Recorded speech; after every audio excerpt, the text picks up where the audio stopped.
Welcome back, Vape Dr Dan here. So I thought that I should probably do a sort of omnibus type episode, something that could describe like all the different terms and stuff for people who are new to getting into vaping. Sort of, it really helped me. My friend went over all the different terms and explained them to me. Rather, she pointed me at a website to get them all from. So I'll put a link to that in the description, by the way.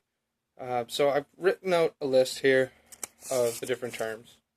I'm just going to go over them one after the other, and we'll go from there. So first off, we have the automatic e-cig.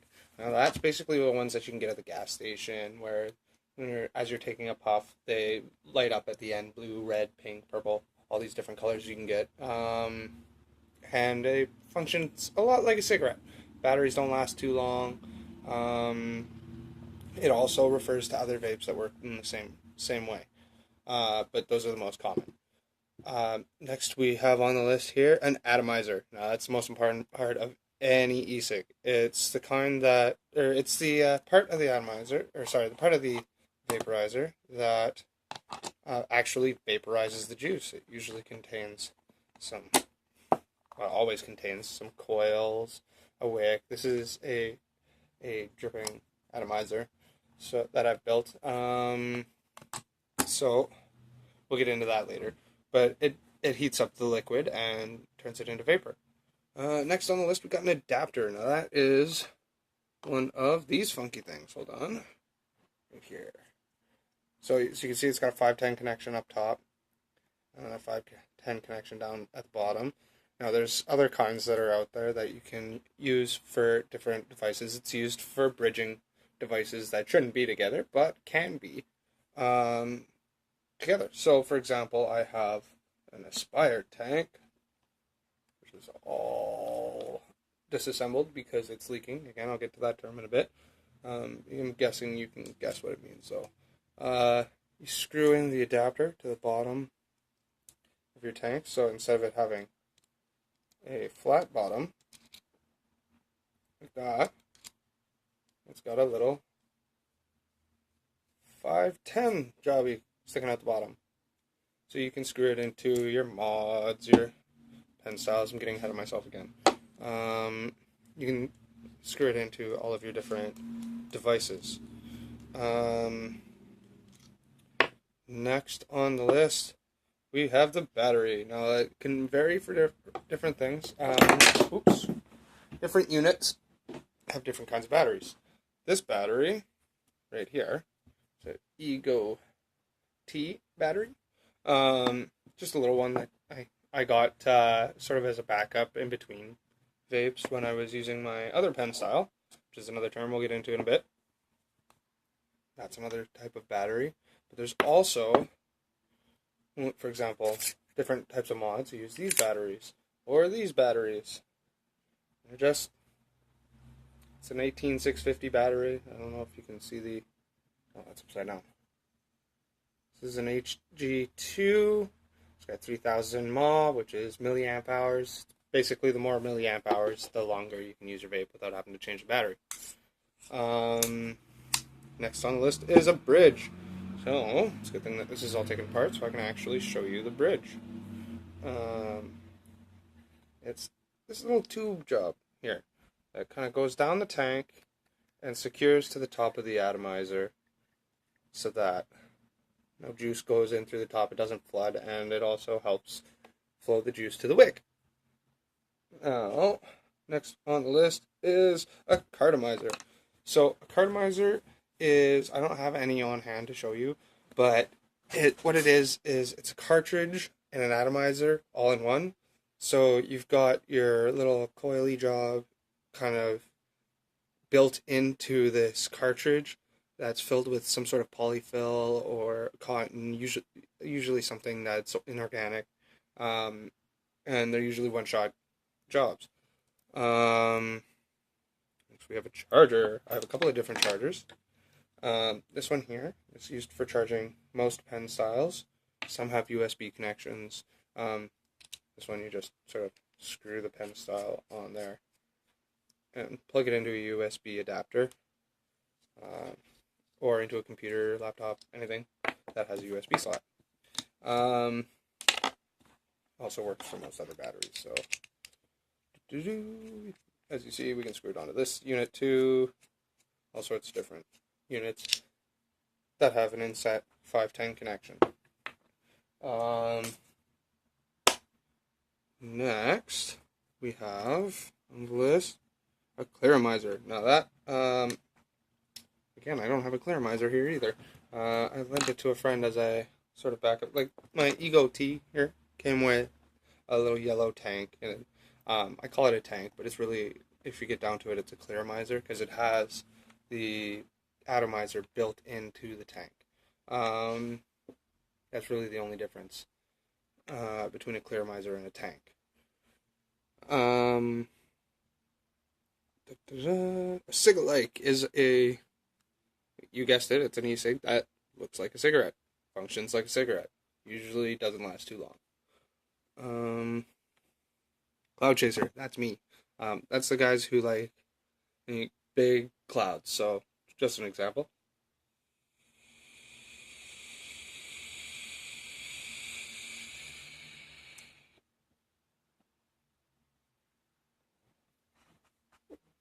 Really, it was just an excuse to take a toot. After cloud chasers, we have coils. Now there's a couple different uses for coils. Now, these little atomizers, some people just call them coils, because really they have one coil on the inside. You're not going to be able to see it, no matter how close I get, because it's too dark down the middle. But, they are what fire the atomizer. I'll show you my coils on my dripping atomizer. They're a little bigger. So, I'll do an up-close thing in a bit here. Unless I can find my flashlight so you can see this better.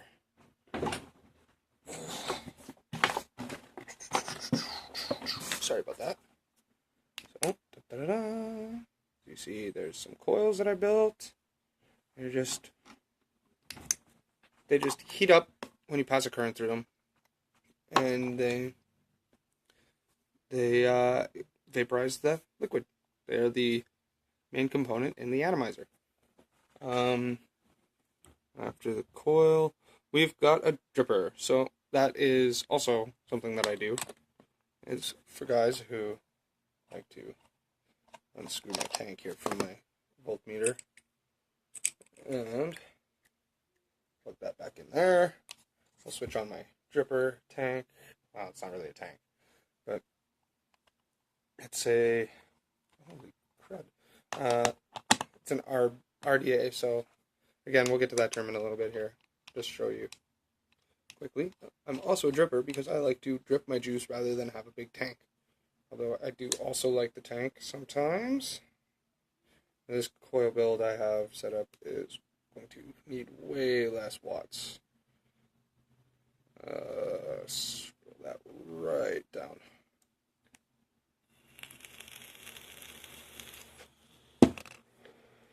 So with my rebuildable dripper setup here, I just drip some juice right in the top, and it loads it up for a couple puffs.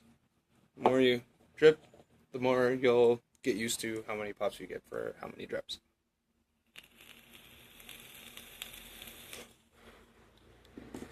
And that's how that works. The deck. So again, another dripping thing. By the way, dripping is just what I just explained. Dripping the juice rather than putting it in a tank. So the deck refers to this bottom part here, where you've got a couple of posts, your positive and your negative, and then you've got your coil set up that you screw in there. This is what they're talking about, this part here, when they're talking about decks. So, next, we have e-juice. It's pretty self-explanatory. It's a juice that you use with an e-cig. My favorite right now, berries juice from 5 Monkeys. Got that at Cold Turkey Vape Shop. It was recommended to me by a girl that works there, and I'm in love. I think I said that already last video. Next is flooding. Now, flooding is terrible. It's what was happening with my Aspire tank here. I think I dropped it or something, and it just does not want to do what I want it to. It just like keeps flooding the atomizer there, and it's also leaking. Another term that I'll get into in a minute. So it's just basically when this thing starts filling up with too much juice and it starts squirting out the top, it's not good. It doesn't taste good. I wouldn't recommend trying to like drink the juice or anything because the little bit that I got in my mouth, not very tasty. Next we got low res. Now low res is what I do with my dripping stuff, with my sub tank. Again, sub tank we'll get into in a bit. But what it is it's the lower the resistance, the hotter the coil can get faster. So for example, right now the build that I've got, I don't know if you can see that, it is 0.2 ohms on this build.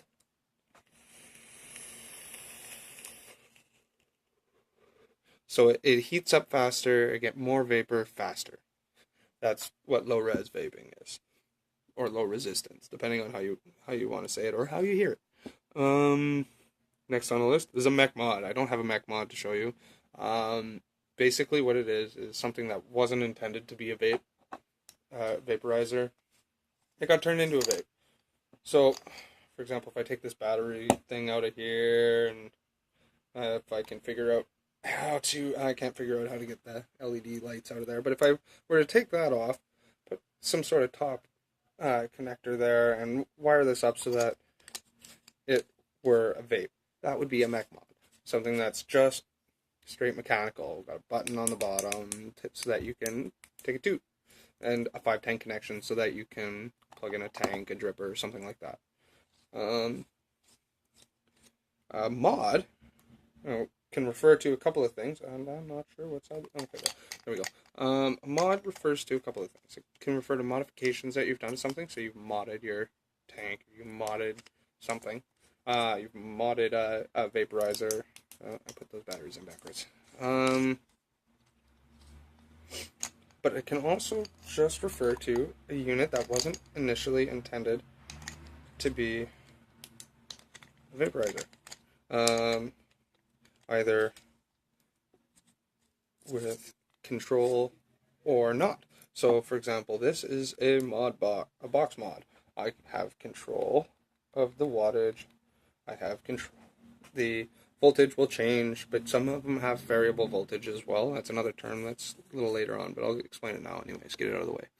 So, variable wattage, I'm changing the watts, changing the current that is coming out of the battery and into the atomizer. Voltage, same deal. The more current, the hotter it gets, the faster it gets.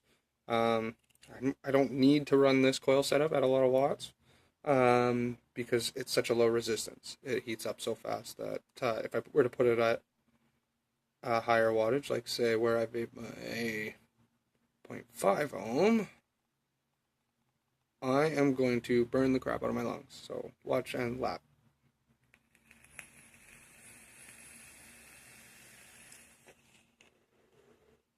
I must have set the coils up somehow differently because that didn't burn actually as bad as I thought it would. But just the same, more watts, more heat, faster. More voltage, same thing. Next we have ohm. Good thing, because that's the unit that resistance is measured in. Basically, like this sub-tank right now has 0.5 ohm coil heads. This tank comes with 2 ohm coil heads, so it's at a much higher resistance, takes longer to heat up. Also, the wire can't take as much. They burn out faster if you put more wattage through it. That comes down to a pass-through. Now, pass-through is, you see how there's a USB port on the bottom of my mod here? That means a pass-through is when I can plug this in to charge it and still use it to vape away while it's plugged in. Pretty self-explanatory, right? Next on the list is pen style. Now, I've already covered that. I've already said that term a couple of times. It's just anything that is like a pen size shape vaporizer. Knocking stuff over. Next we have PG. Now that is the propylene glycol content of juice. That's what produces the throat hit. Like the stronger feeling in your throat when you take a puff. Can be emulated with higher wattage, higher voltage. If you still want that big throat hit, but you want the lots of vapors, that comes from the VG, vegetable glycerin, or vegetable glycerol, I think is the other word for it. You can, the VG is what gets you the super dense vapor. For example, right now, this berries juice that I'm using, it has max VG, they call it. It's got 80% VG to 20% PG. So when you hear people saying VG, PG, what's the VG, PG on that? That's what they're talking about. The vegetable glycerin to propylene glycol ratio. So they've got 80 VG, PG. Then for my higher nicotine ones that I have for my older tanks and whatnot, it's 50-50 for this one, just as an example. You can get different ratios, really whatever floats your boat, whatever you like the most. I like, personally, using the higher VG juices, because now that I'm into low res vaping, it's just kind of my style now. I like it more, it gets thicker vapor. I'm kind of a cloud chaser, like I said. 50-50s, you don't get as big a clouds as with the max VGs. So, next is the RBA and RDA. Now, RBA is rebuildable atomizer. RDA is rebuildable dripping atomizer. So, basically a rebuildable atomizer would go into something like this or like this, but a little bigger. I'm not sure if my Atlantis 2 can take an RBA or not. I'm not sure a whole lot on the RBA front. I haven't tried it out yet. I've just gotten into the RDAs, the rebuildable dripping atomizers. See a bunch of vape wars. Gratuitous vape wars. Anyways, back to the list. Next is tank. Good thing, because I was getting off topic. Your tank is anything that comes separate from your atomizer and cartridge, and it just holds a bunch of juice. So, like, for example, my Aspire tank, Aspire BDC. It's a good little tank. I like it. It was my starter tank. I got hooked up at Cold Turkey Vape Store with this battery. Little button there, and this tank. I went and I bought some coils for it. They come in this nifty little black box. Aspire. They come kind of in a little blister packy type thing. And that is more replacement coils or atomizers, whatever you want to call them.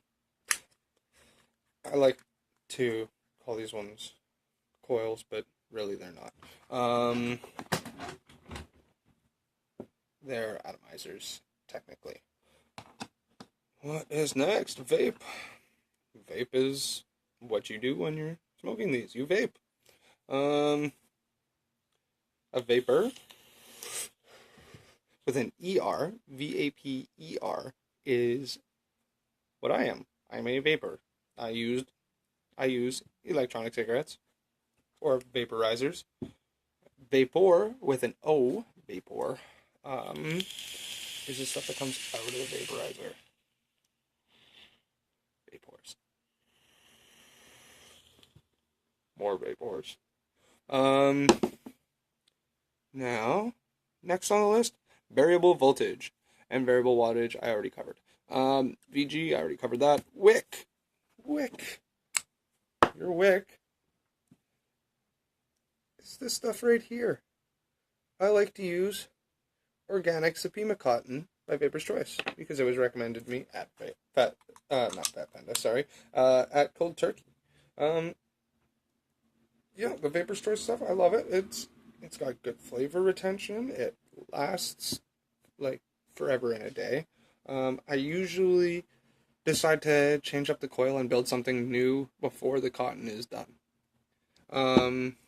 It's a little wasteful, but I like to build stuff. I'm a builder. And last but not least is watt. Watt is the unit of power that is on the side there where it says 12 watts, because my ohm or my resistance is really low on that. I don't need a whole lot of watts to vape.